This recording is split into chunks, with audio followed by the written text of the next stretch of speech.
ಅಪ್ಪ ಹಾಂ ನಾನು ಫೋನ್ ತೊಗೋತೀನಿ. ತಗೋಲ್ಲೇ ರೊಕ್ಕ ಮಾಡು. ಅಪ್ಪ ನಮ್ಮ ದೋಸ್ತರ ಬಲ್ಲಿ ಎಲ್ಲರ ಬಲ್ಲಿ ಫೋನ್ ಅದ, ನಮ್ಮ ಬಲ್ಲಿ ಅಷ್ಟೇ ಇಲ್ಲ. ಹೌದಪ್ಪಿ, ಅವ್ರು ಎಲ್ಲರ ಬಲ್ಲೂ ಬುದ್ಧಿ ಅದ, ಆದ್ರೆ ನಿನ್ನ ಬಲ್ಲಿ ಅಷ್ಟೇ ಬುದ್ಧಿ ಇಲ್ಲಲ್ಲ. ಡಿಗ್ರಿ ಮುಗಿಸ್ ಕೊಡಿಸ್ತೇನೆ. ಡಿಗ್ರಿ ಮುಗಿಸ್ಬೇಕು.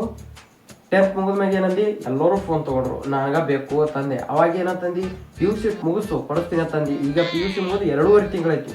ಈಗ ಕೇಳಿದ್ರೆ ಡಿಗ್ರಿ ಮುಗಿಸಲಾಸಿ, ನನಗೆ ಅದೇನು ಹೇಳ್ಬೇಡ, ನನಗೆ ಫೋನ್ ಬೇಕಾದ್ರೆ ಬೇಕಷ್ಟೇ. ಆಯಿತು ಕೊಡ್ಸಾಮಿ, ಅದರ ಕಂಡೀಷನ್ಸ್ ಬೀಳ್ತಾವಲ್ಲ.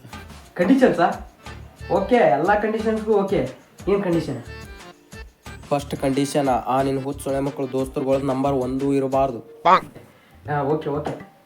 ಹುಡುಗಿಯರ ನಂಬರ್ ಅಂತೂ ಮೊದಲೇ ಇರಬಾರ್ದು. ವಾಟ್ಸಪ್ ಒಳಗೆ ಸ್ಟೇಟಸ್ ಹಾಕಬಾರ್ದು. ರೀಲ್ಸ್ ಮಾಡಂಗಿಲ್ಲ. PUBG ಫ್ರೀ ಫೈರ್ ಅಂತೂ ಡೌನ್ಲೋಡೇ ಮಾಡಂಗಿಲ್ಲ. ಕ್ರೋಮ್ ಅಂತೂ ಓಪನೇ ಮಾಡೋದಿಲ್ಲ, ಹಂಗೆ ಡಿಲೀಟ್ ಮಾಡಿಬಿಡೋದು. ಇನ್ನು ಸೆಲ್ಫಿ ಕುಲ್ಫಿ ಇಂಥವೆಲ್ಲ ಹೊಲಸು ಚಟ ಮಾಡಬಾರ್ದು. ತಿಂಗಳಿಗೆ 10 ರೂಪಾಯಿ ರೀಚಾರ್ಜ, ಅದರ ಮ್ಯಾಗ ನಾ ಹೆಚ್ಚಿಗೆ ಮಾಡಿಸಲ್ಲ, ನಿನಗೆ ಬೇಕಾದ್ರೆ ನೀ ಮಾಡಿಸ್ಕೋಬೋದು. ಮೊಬೈಲ್ ಅಂತೂ ಮನೆ ಬಿಟ್ಟು ಹೊರಗೆ ಹೋಗಬಾರ್ದು. ಇನ್ನೊಂದು last condition, very important condition ಇದು. ಏನು?